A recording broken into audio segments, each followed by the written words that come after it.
That report ready, Albright? I'm sorry, Mr. Honeywell, but I've been worrying about Margie and that darn automobile race. For crying out loud, are you still moping about that? If you don't want the girl to enter, put your foot down and stop pleading. Yeah, but you've never had a daughter. When they reach 21, poof, you lose all control over them. Yeah, well, one good swat with an old-fashioned razor strap and poof, I'd be right back in control again. It isn't just the race, it's the trip down there. 300 miles. A girl shouldn't drive that far alone. All right, you've got to snap out of this. Do you know who's coming to see this report day after tomorrow? I know. DeWitt Davenport, Vice President of Consolidated Lumber. Well, don't worry, I'll have it ready. See that you do. 300 miles alone and then that auto race. All right, until you get this weekend race off of your mind, you won't be worth a nickel. Get up. Now I'll show you how a brain works. I never had a daughter, but I do know feminine psychology. Do you really have a plan? As I said, I'll show you how a brain works. What's the problem? How to keep a young girl in town. What's the most appealing thing in a young girl's life? Romance. What's even more appealing? A mysterious lover. Mysterious lover? I've always said that Freddie Wilson was weird, but certainly not mysterious. Not Freddie Wilson. A piece of stationery, an envelope, and you'll furnish the necessary money for the other items. But I don't understand. Tomorrow morning, your little Margie will receive a romantic gift or two, and then a note. This note. My dear Margie, of course, you will remember our meeting, so I won't sign my real name. Now, where could they have logically met? Of course. Remember our meeting, the Honeywell and Todd annual clients party. I get it. I get it. Well, la-di-da for you. What a wonderful idea. The mysterious young man arrives over the weekend, and Margie's curiosity won't let her leave town. Am I a genius, or am I a genius? You're a genius. But how are you going to sign it? Well, I'll sign it with the name the girls used to call me. What's that? Bright Eyes. Bright Eyes? That's a pip.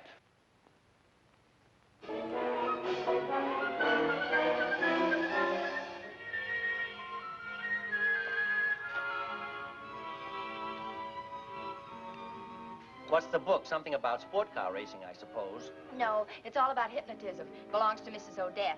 Oh, no, Margie. You've gone in for about every wild thing that was ever invented, but please, not hypnotism. Concentrate on the little shining object. Oh, now cut that out. Mrs. Odetts has so many unusual and interesting books. Do you know how they shrink heads? Shrink heads? Oh, Margie, you were supposed to take care of Mrs. Odetts' apartment while she was away, not browse through her belongings. I'll get the book back in plenty of time. I don't imagine anything could change your mind about entering that race. Oh, please, Dad. I thought we settled that. Well, someone at the door. Oh, I'll get it.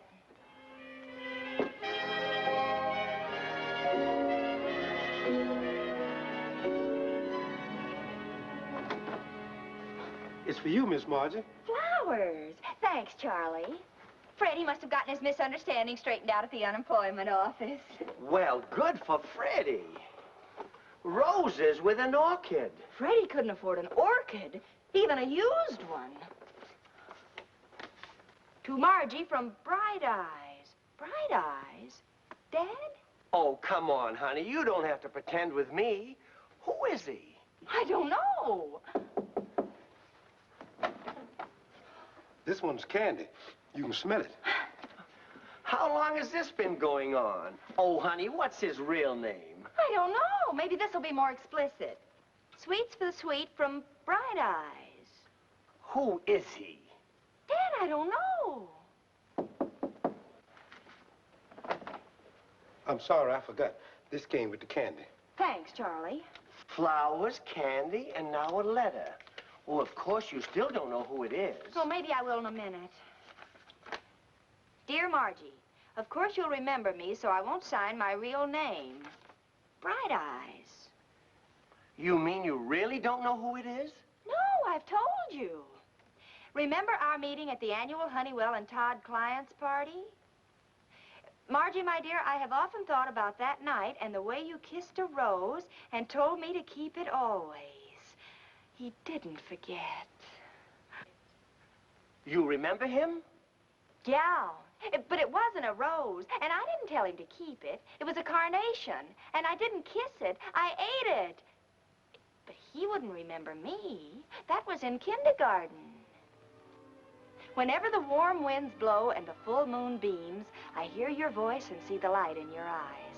The light that shined when you said, "You may kiss me." How could I ever forget? Well, so you do remember who he is. Frankly, no, but it must have been a heck of an evening.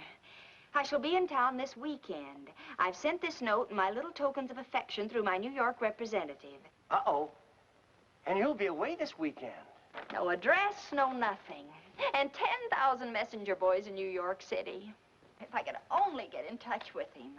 Bright eyes, bright eyes. Oh, don't worry. You'll be out of town, and I'll just tell him that you're sorry that you couldn't reach him. Morning, Albright. Margie. Thought I'd drop in and drive you down to the office. Candy and flowers. Who's the nice boy? I don't know. Well, let's go. Goodbye, honey. Bye. Warm winds and a full moon. You may kiss me. How could I ever forget a nervous boy like that?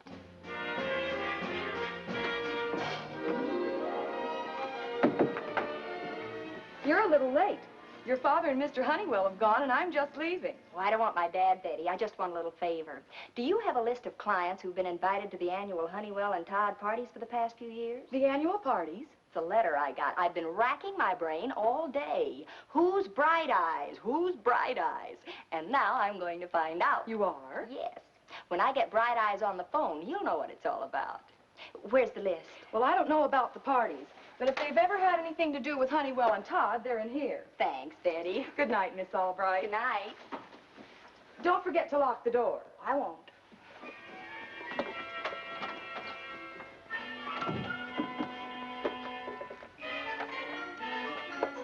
This could take years.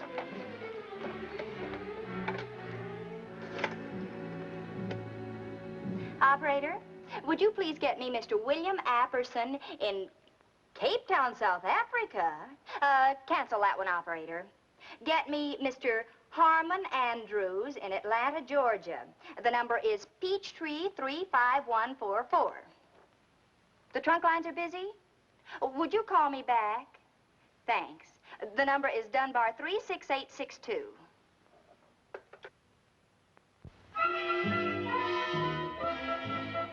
William Davenport, Jr., sometimes you make me so angry, I forget myself. Simmer down, Uncle DeWitt. Why should I worry about business? You're doing a wonderful job. Yes, but you're the president. Your father wanted you to carry on when he left off. Now, why won't you come with me to New York tonight? If we're going to let Honeywell and Todd handle our account, the president should meet these gentlemen. Sorry, Unc, can't. Big problem tonight. Gotta get a date. Oh, I give up. Look, Uncle DeWitt, I'll compromise. I'll call Honeywell and Todd and meet them over the phone.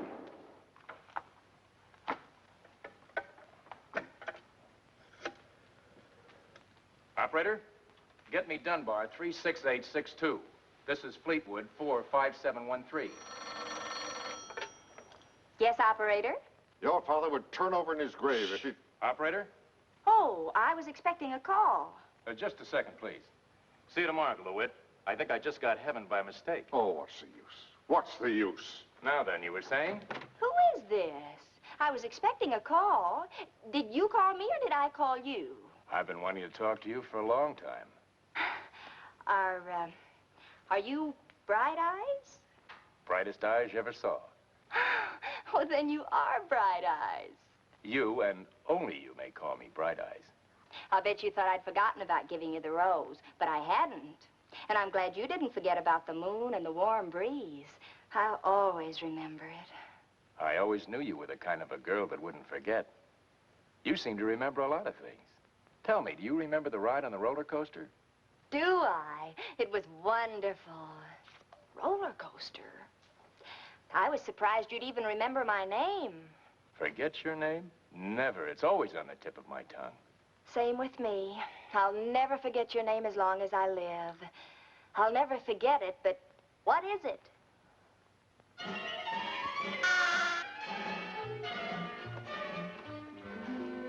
Thought you'd like to know I got the theater tickets. Swell. And tonight, after Mr. DeWitt Davenport signs, the great Consolidated Lumber Corporation becomes another happy client of Honeywell and Todd. How are you coming with Margie? Well, she hasn't come in yet. She's probably canceling her plans for the auto race. Dad! Dad! I found him! I found him, Dad! You found whom? Not whom, him. Hi, Mr. Honeywell. I found Bright Eyes. Margie! Yes? You found Bright Eyes? Yes. That's a physical impossibility. Margie, what are you talking about? There is no Bright Eye. But you didn't know his real name. But you know the old Albright spirit, Dad. Never give up. So I tracked him down. I figured that if we met at a Honeywell and Todd party, his name would be on your list of clients. So I started calling and asking for Bright Eyes. So you're a genius. I don't dig you two. Oh, what a wonderful voice. What a wonderful name. Bill Davenport. Bill Davenport? Did I say something wrong? No, honey, but you couldn't possibly have met Bill Davenport. He's a new potential client. He's never even been invited to any of our parties. But he was there. He knew all about the letter, said how nicely I danced. Albright, this is unconstitutional. Uh-oh, when you two are at each other's throats, little Margie retreats. I've got to change anyway. Well, why? Where are you going? Oh, Bill's driving over from Newark. He'll be here at 8:30. Tonight? Is anything wrong with that? No. I'd be glad to meet him. Go ahead and change your clothes, baby. What else is new, Bright Eyes? Boy, we've got to work fast. We're in a real jam. If Bill Davenport and Margie get together, he'll find out about that letter. Then he'll know we played a prank like a couple of kids. If his Uncle DeWitt finds out, he'll think we're a couple of fools. And this is the biggest account we ever had a crack at. Oh, we got to get Margie out of here before Bill arrives. I know I've got it. Operator, get me Newark. I want to speak to Mr. Sam Waterman, Bay 96421. I'm going to get Sam to send Margie a wire and sign it Bill Davenport. Now, give me a couple of those theater tickets. Mr. DeWitt Davenport is not going to show tonight. Fine. Now, you meet the old man. Now, Bill gets here at 8:30. By 8:45, I'll have him well on his way, and then you can bring the old man over. All right, I gotta hand it to you. Oh, then we won't need this Bright Eyes letter that I wrote to send out tomorrow. Oh, for crying out loud, get rid of it. Now, go and meet the old man. Yes, operator, I'm waiting.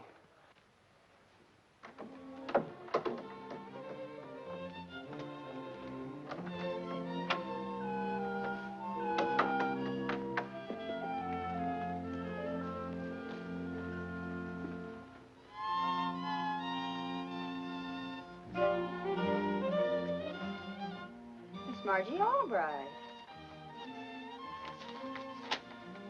Satis Flower Shop. Please send 2 dozen roses to Miss Margie Albright, same address as yesterday, and attach this envelope. Charge to account of Mr. Vern Albright. As before, this is a strictly confidential matter.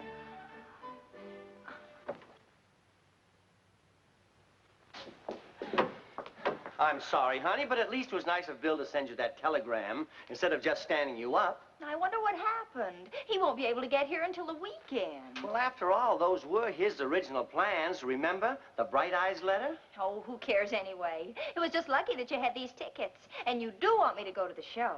I want you to go because you'll love it. Now run along and pick up Freddie and have a nice time. Okay, Dad.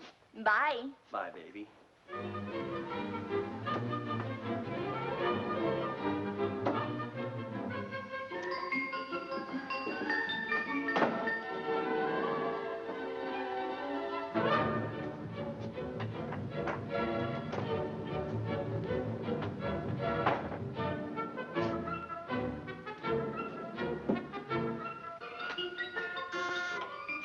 Don't disappoint me. Please be beautiful. Yes? Is Margie in, sir? She's expecting me. I'm Bill Davenport. Bill Davenport? But I thought your Uncle DeWitt was coming. I'm Vern Albright. Well, you don't understand, Mr. Albright. I'm not here on business. I spoke with Margie over the phone this afternoon. We have a date. You spoke with Margie? Yes, at Honeywell and Todd's. Oh, but that's impossible. My daughter Margie's been in Europe for 2 weeks. In Europe? But the call came from your office. Oh, I'm sorry, my boy, but I'm afraid somebody's been playing a joke on you. I hope you won't hold it against us. Joke, huh? Well, maybe a cleaning woman with a young voice or something. I'm terribly sorry, my boy. That's okay. Good night. Good night.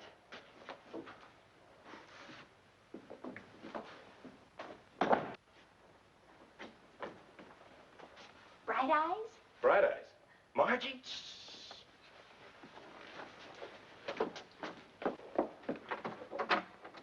Boy, have you got your father fooled. He thinks you're in Europe. Oh, no, he doesn't. I think he's playing a little game called Let's Keep Margie Out of the Race and Away from Clients. Huh? My father and I are a small but very complicated family. But let's forget it and talk about us. Do you think I've changed much since the party? Not at all. Well, a little more beautiful, maybe. Same with you. A little more handsome. Thanks. You know something? What? It must have been kind of dark that night. Frankly, I don't remember your face. You don't? You know I'm not Bright Eyes. By the way, who is that guy? He could give me some pointers on letter writing. He isn't anybody. You and I have been duped. How'd you like to dupe the duper? Your father? My father. Sounds fair to me. What'll we do? I don't know. Hey, I think I do know. Bill Davenport, what are you doing back? I'm retracing my steps, Mr. Albright. I lost my billfold somewhere tonight. There it is. Oh, fine. Well, I'll see you again sometime. Oh. Something wrong? You're not supposed to be here. I'm not? No, because this is Mr. Bill Davenport and my daughter Margie's in Europe. Oh, I see. Well, that ought to keep her from meeting Mr. Davenport. Oh, please be understanding. This isn't my daughter because my daughter Margie's in Europe. Sure, Mr. Albright. But the least you can do is introduce me to this charming girl. Then my trip won't be entirely in vain. Yes, Mr. Albright, introduce us. Oh, yes, of course. This is Mr. Davenport, and this is Miss Jones. Nice to know you. The same. Are you a friend of the family's? Well, you notice how nervous Mr. Albright is. Yes, I've noticed. Well, I'm sort of connected to his nervousness. Oh, yes, she's always connected to my nervousness. I don't get it. Well, if you'll step in the living room and wait for a minute, Mr. Davenport, I'll show you. So you tried to trick little Margie, huh? All right, I know I did, but please don't give me away. This fella's connected with a big deal. Now, how are you going to cover up for all this talk about nervousness? Who are you supposed to be, anyway? Well, I shouldn't help you, but I'm going to. Oh, thanks, Margie, thanks. But you'll have to go along to make it look good. Anything. Well, what's the plan? You remember that hypnotism book? Yes, what about it? Well, it's lucky I had it on my mind. Just go along.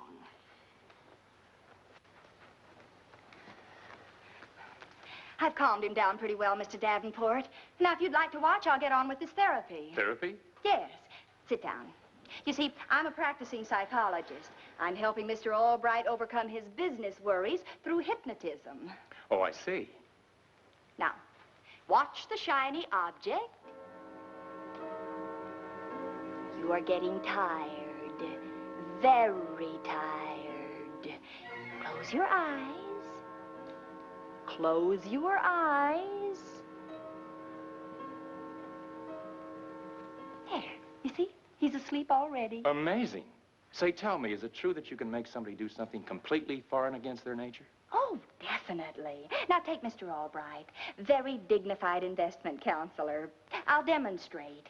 Doesn't really matter because he won't remember when he wakes up. Mr. Albright? Mr. Albright, you are a loaf of bread. You are a loaf of bread. What kind of bread? Pumpernickel bread. Repeat that, please. I am a loaf of pumpernickel bread. Amazing. What about something else? Oh, anything at all. Mr. Albright, you are a horse. You are a horse. I am a loaf of pumpernickel bread. Don't fight me, Mr. Albright. Get up. You are a horse. I am a horse. Open your eyes, horsey. I am a horse. Now, walk around and make a noise like a horse. Giddy up, horsey. Giddy up.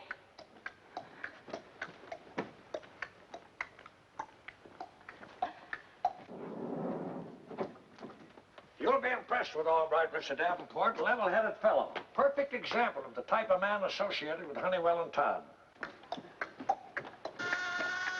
Whoa, boy. I'm sure glad Mr. Albright won't remember this. He'd probably never forgive you for making him do this in front of me. But then he doesn't know that I'm the real head of the Consolidated Lumber Company. You are? Yes.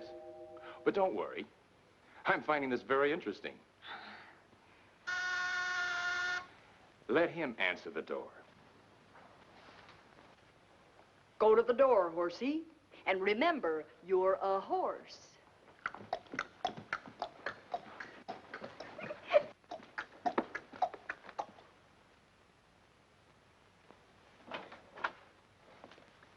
All right. This is Mr. DeWitt Davenport. I am a horse. Yeah. What did he say? I am a horse. This is the type man connected with Honeywell and Todd? Albright, what's the matter with you? I am a horse. Hi, Uncle DeWitt. William! Margie? Margie? Miss Jones hypnotized Mr. Honeywell some time ago, and she told him that every time they met, he'd call her Margie. I am a horse. What are you doing here? No interest in business. Let's all go in the living room. The heck with the old one. The young one's the big wheel. Now, just go along with everything. What? No time for questions. Just go along. It's the latest thing for jangle nerves. Hypnotism's really amazing. I think I'll give Mr. Honeywell a little treatment, too. Sit down, Mr. Honeywell. I am a horse. Sit down, sit down. Now, watch the shiny object.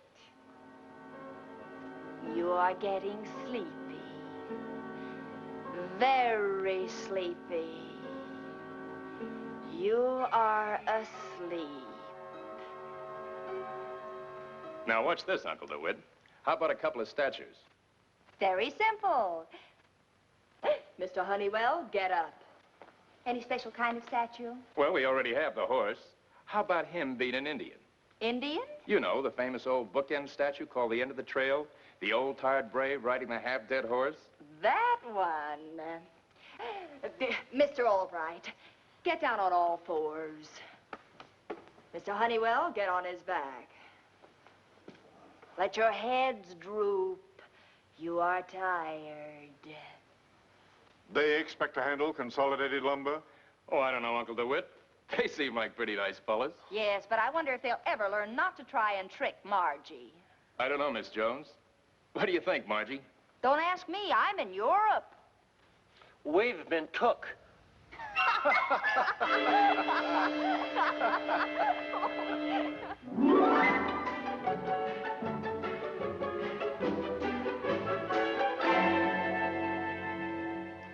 Margie, I mean it. If you ever make a fool out of me like that again, Dad, who started it? Okay, okay. But you realize you almost wrecked one of the biggest deals we ever had? Of all the idiotic... Now, cut that out. Okay. Seabiscuit. Well, that's my little Margie.